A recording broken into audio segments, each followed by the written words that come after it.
Hello, here's a quick overview of the Donner Arena 2000 amp modeling and multi-effects processor pedal. Obviously this pedal has a lot of different bells and whistles, and it will take me hours to go through this in this quick overview, but I wanted to highlight some of the features that I really enjoyed about this pedal, as well as talk about some improvement opportunities. And first and foremost, one big thing that stood out for me. Obviously, there's a lot of different presets here. There are 50 banks available, and each bank there are 3 individual presets. So going through that is pretty easy with this little knob here.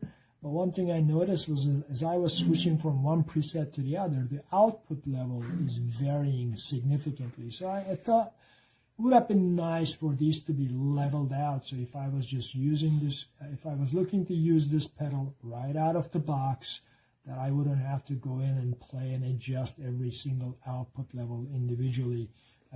You'll notice that one preset, let's say, to the other, there's a huge jump in the noise level and the voice and the volume level as well.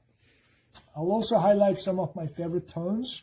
There are a lot of presets here, like I said, 150 of them, but some of them stood out and resonated with me just based on my style of playing and the music that I enjoy.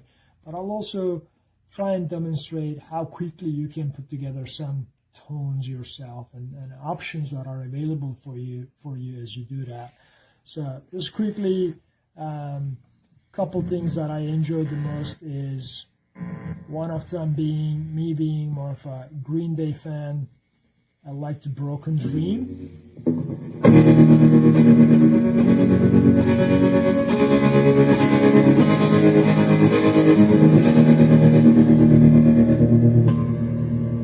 And there's a really nice preset here, Trivium, and it's for those who might be familiar with the band, Trivium uses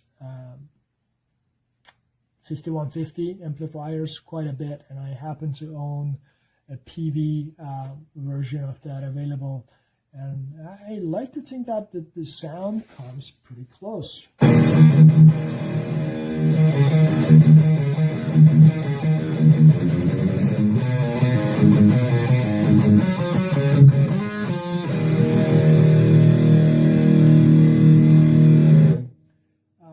There's ways for you to take this tone and adjust it to your liking, obviously. There is a looper available for 60 seconds if you want to jam over your favorite tunes and lay out different tracks and play over them. There's a drum machine available with a ton of different rhythms available. Here's a rock mode.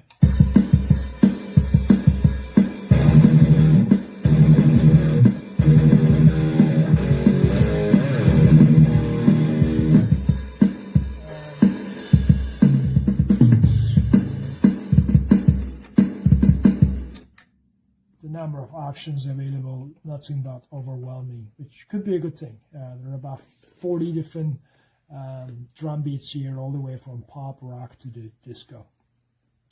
Tuner, always great to have, and you can attach an additional expression pedal next to this one. This one is a little tiny, as you can see, it's smaller than the palm of my hand. But you can attach a full-size pedal right next to it and control wah and volume and other things. So I'll jump quickly back to home. The screen is very intuitive. The knobs are right where you want them to be. And I'm going to go to the first patch here. This is Hi There, and I already played with this a little bit and tailored it to my need, but just want to show you how easy it was for me. And the user's manual is about 20 pages. Considering everything included, all the capabilities, is actually very brief and to the point. It was easy to navigate, but I figured this out without even reading any of that, which says a lot about ease of use. So you can see the signal chain here. It goes from compression to one effects drive, amplifier, cap simulation, EQ, noise gate, another effects pedal, delay and reverb. I like the fact that delay and reverb has their own place, and it's pretty easy as far as clicking on here and finding out, okay, I want to take the drive and I want to put drive, and you just click one more on it and you can move the drive to anywhere you want in the signal chain. The way it was is actually pretty good, so I'm not going to mess with that, but I just wanted to be able to show you how easy it was. And if you want to play with the compression, you just hit the compression button here. All these things are touch sensitive, so you can just click on any of these things. And I'm using a tube compression right now, and this is what it sounds like. You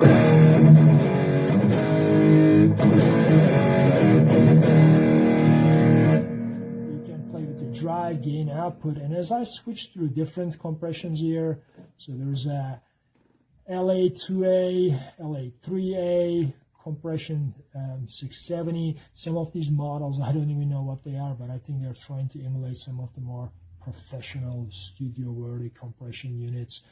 Compression 1176, I believe this to be a studio-grade rack compression. SSL compression is here, and as you switch through those, the settings that you can tune are also changing interactively. And this goes across every single thing that is available on this pedal. I think Dynacomp is another good one.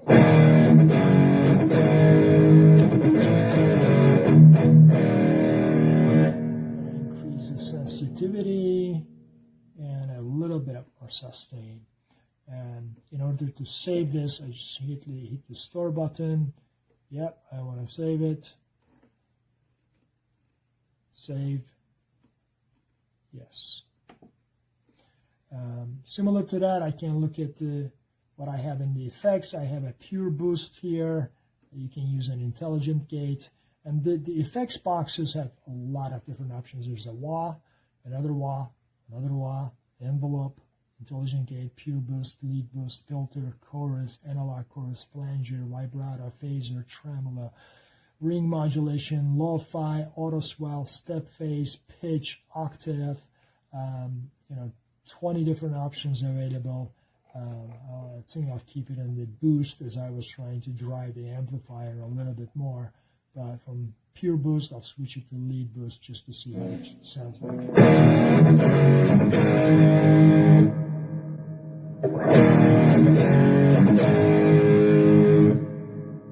I'll go with the lead boost here and throwing a little bit more gain because why not?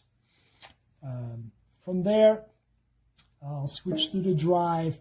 I'm using it, again, bunch of different options. 808, Tube 9, Clone, Rat, OCD, Fuzz, Big Muff, P2.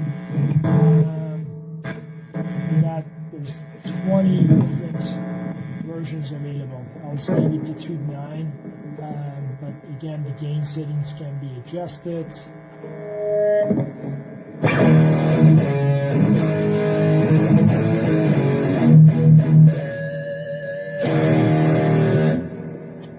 Switching to amplifier,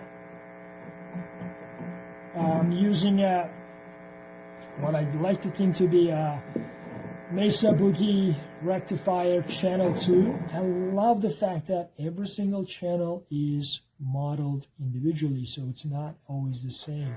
So when I go through this, there's 80 different amplifiers. Impossible for me to go through them all, but you will notice that as I'm going through, there's a Marshall 900, channel 1, channel 2, JVM, channel 1, channel 2, channel 3, channel 4. I love the fact that each channel is actually modeled individually here because they behave differently as well. So I'll go back to my Mesa rectifier on channel 2. EQ, if you want to, there's a cap setting. Obviously on the cap settings, I'm using a Mesa oversized 4x12, but there's 2x12s and other more vintage cab modulations as well. And the great thing is, if you have your own IR cab simulation files, you can upload them using the USB functionality, which is amazing. EQ is very easy to use as well. I'm using a 3-band EQ, 5-band EQ, 6-band, 10-band EQ, a custom EQ. Your custom is at that point almost behaving like a parametric EQ, where you can choose the frequency that you want to adjust and bump it or reduce it accordingly. I'll leave it where it was. I don't think that was particularly scientific. Intelligent noise gate, noise reduction. I like the intelligent one because I'm not that intelligent, and it's easy to set the gate to a level where it's eliminating that noise that I'm playing when I'm playing, but letting it go when I'm not playing. So it sounds like this.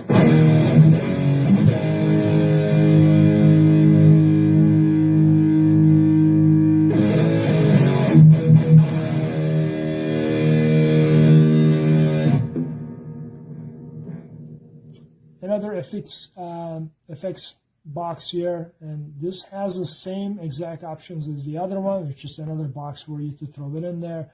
Obviously there is delay. I'm going to turn that off. There's delay available, digital, let me see, 10 different delays available: tremolos, reverse delay, 2-tap, ping pong.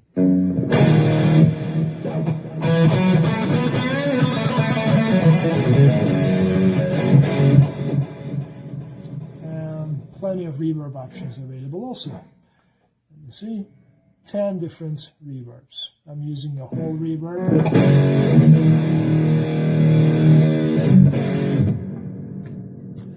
Yeah, I know this was going to be a quick video, and it is nothing but that,